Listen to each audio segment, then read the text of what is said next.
Oui, donc, bon, je continue, on est le même jour, j'ai changé de foulard, détendez-vous. On est vendredi. Et du coup, juste pour parler aujourd'hui de la balance. Donc effectivement, il y avait le souci que j'ai bien noté pendant tout mon parcours, que Claudine, elle me l'a rappelé en background aussi avant le fameux passage, parce que je m'en souvenais plus. Ça faisait tellement longtemps que j'étais sous l'eau dans la vie de Maud et que tout le monde avait fait ses passages et que moi, j'en avais fait plein, mais jamais validé complètement, parce qu'on en a tous refait un à la fin et que moi, voilà, il était... tous mes passages n'avaient jamais vraiment été regardés par un de mes maris, donc ils ne savaient jamais s'ils pouvaient me faire confiance ou pas. Donc c'est vrai qu'elles se sont beaucoup jouées de ça aussi. Toujours Cyril il dit non, je veux pas savoir ce que tu as fait, etc. Je veux le savoir à la fin. Du coup, ça a été une galère, quoi, parce que il a jamais vraiment regardé mes passages et j'avais toujours peur qu'il me croie pas. Enfin bref. Donc, effectivement, on est dans le sceau de la vérité quand même, qui a été scellé il y a 4 siècles. Du coup, les éléments que j'ai, s'ils sont vrais, c'est vrai. On peut me dire des mensonges et me faire passer des vessies pour des lanternes, mais beaucoup moins qu'avant. Je pense que ma balance, elle s'est beaucoup mieux travaillée au fil du temps. Et aussi, j'aime pas le mensonge. Je trouve que ça nuit à toutes les relations et au bien de tout le monde. Et... j'ai quand même beaucoup regardé de scandales et de séparations liées à de petites choses qui n'avaient pas été assumées en fait. Donc moi je me suis toujours dit assume, tu vois. Ça fait mal mais après ça passe, on sait qu'on peut te faire confiance. Donc j'invite les jeunes à suivre cet exemple. Ça fait mal mais les gens après ils y réfléchissent, ils se disent attends mais elle l'a pas assumé, je préfère quand même que ça. Quand ça assume, j'ai la vraie info. Je perds pas mon temps, je pédale pas dans le vide. Ou je pisse pas dans le vent, parce que je l'ai dit tout mon passage. Donc, qu'est-ce que je voulais dire? Bien sûr que je vais mieux, bien sûr. J'avais besoin de repos, j'avais besoin de moins me sentir harcelée. Les cachets, ça permet aussi de poser. J'étais jamais été contre le fait d'en prendre. C'est juste que des traitements qui durent 15-20 ans, il y a d'autres médecins qui ont d'autres théories là-dessus. Et on n'est pas obligé d'écouter Madame Scorson sur le sujet.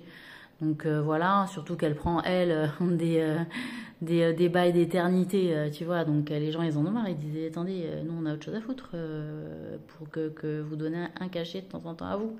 Même si vous êtes très éternel. Bon, voilà, je rigole.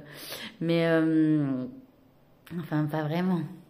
Donc, bon, tout ça pour dire qu'elle avait sa balance du mal, moi j'avais la balance du bien à régler. On est parti sur le principe de 2 balances pour évaluer. Ça a été son choix de se séparer et en même temps, j'ai trouvé qu'on n'aurait pas pu faire autrement. Par contre, est-ce qu'elle aurait dû m'attaquer en tant que balance du bien?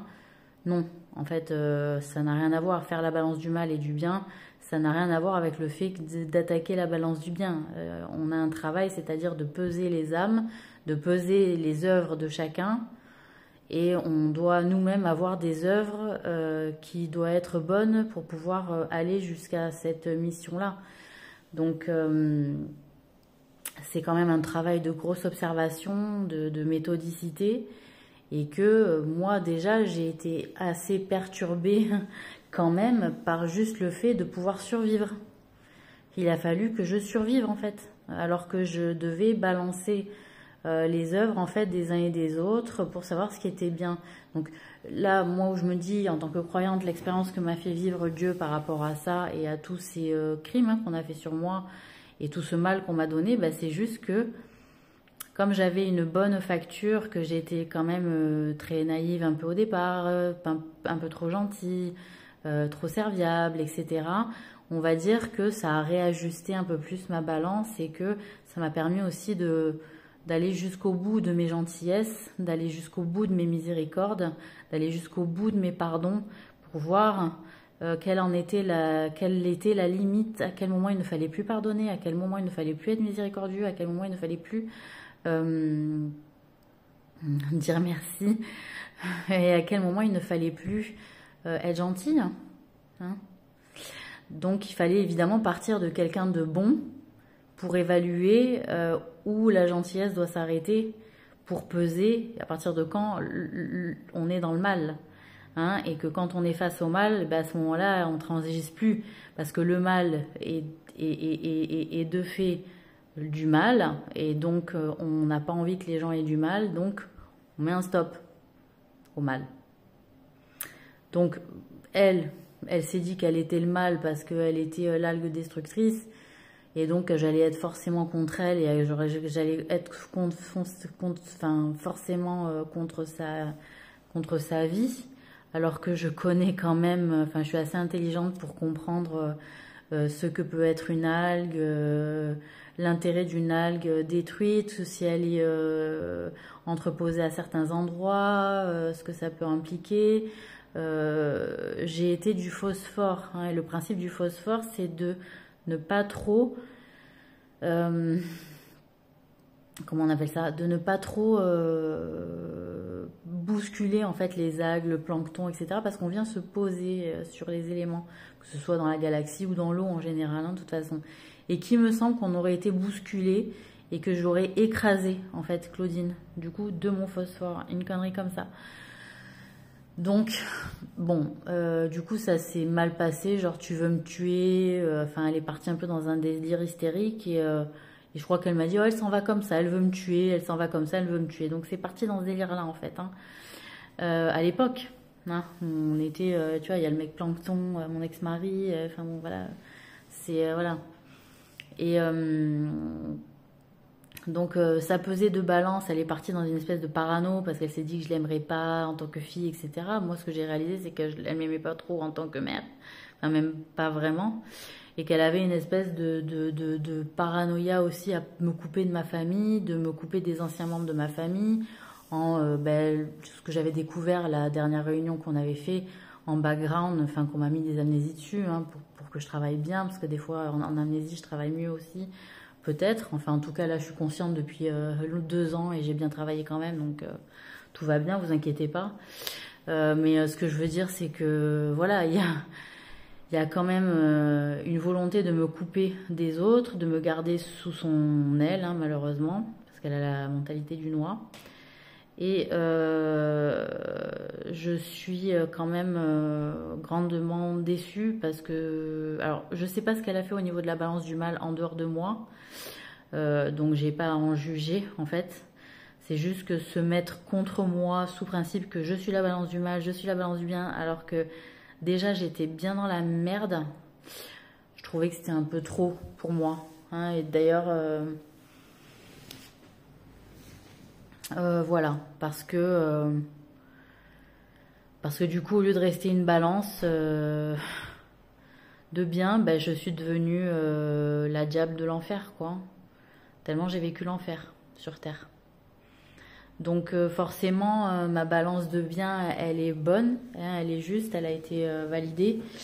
Parce que je m'en prends pas à n'importe qui, je suis quand même dans la lucidité, je suis quand même dans la justice de Dieu, c'est moi qui la porte, hein, parce que là, vous l'avez pas trop portée jusqu'à présent, hein.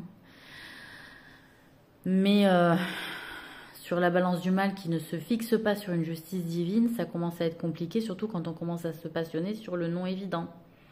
Et que normalement, Dieu se base sur ce qui est évident naturellement à l'organique, hein, à la logique et à la mécanique, de manière à former un monde agréable. Donc la passion qu'a Claudine a peut-être fomenté des complots en vue de créer des mondes indétestables, hein, puisqu'elle s'est passionnée pour la bouffe dégueulasse, etc.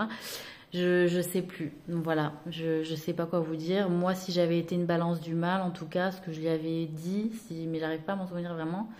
Si j'avais été une balance du mal, ce que j'aurais fait, c'est que j'aurais évalué ce qu'elle a dû faire elle de son côté en dehors de moi, c'est-à-dire évaluer la part de mal,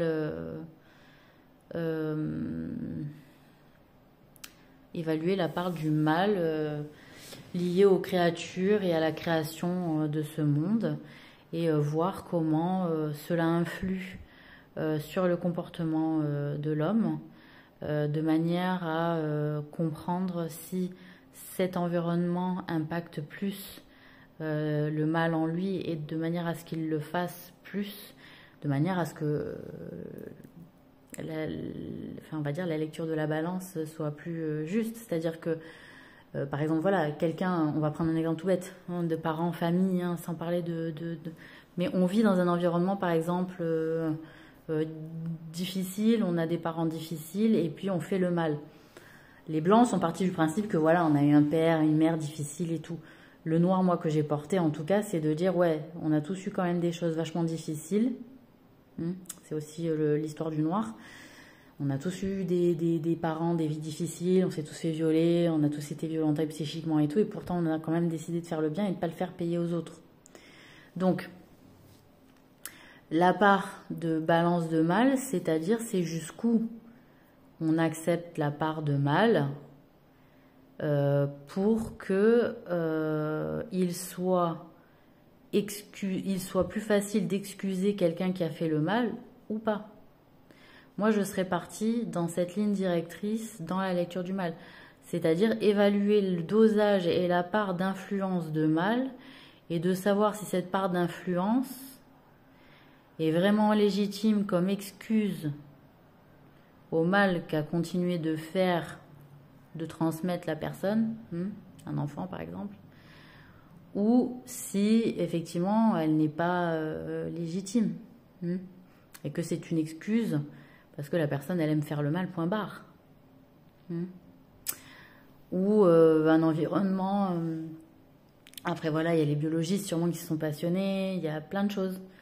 Mais voilà, c'est toute cette partie-là, moi, que j'aurais sûrement évaluée, mais que j'ai évaluée aussi de mon côté dans l'autre sens. C'est-à-dire, je me suis pas... Enfin, j'ai écouté les tristes histoires des gens, je les ai pardonnées et tout, puis à un moment donné, j'ai dit, attends, toi tu m'as pris pour un con. Donc, quelque part, j'ai un peu balancé les deux balances, forcément, avec ce que j'ai vécu, puisque j'ai pris beaucoup de mal dans la gueule et que j'ai pas pu beaucoup prendre de bien. Hein, et finalement, Claudine, elle a pris plus de bien, peut-être que moi. Donc, il fallait voir aussi si elle...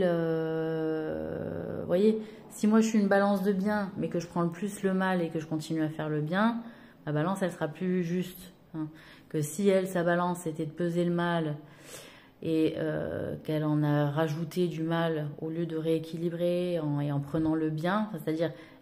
Elle est la balance du mal. Elle fait le mal et elle prend le bien. Bon, moi, je suis la balance du bien. Je prends le mal et je fais le bien. Donc, c'est-à-dire, j'ai la balance du bien, je fais le bien, je prends le mal. Et elle a la balance du mal. Elle fait le mal et elle prend le bien.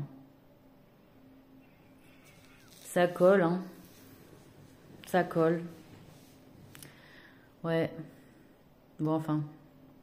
Malheureusement pour ma gueule. Mais tranquille, hein, on réglera les comptes au jour du jugement.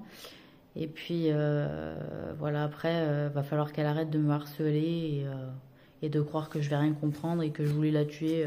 J'ai juste été bousculée, la comte Taras.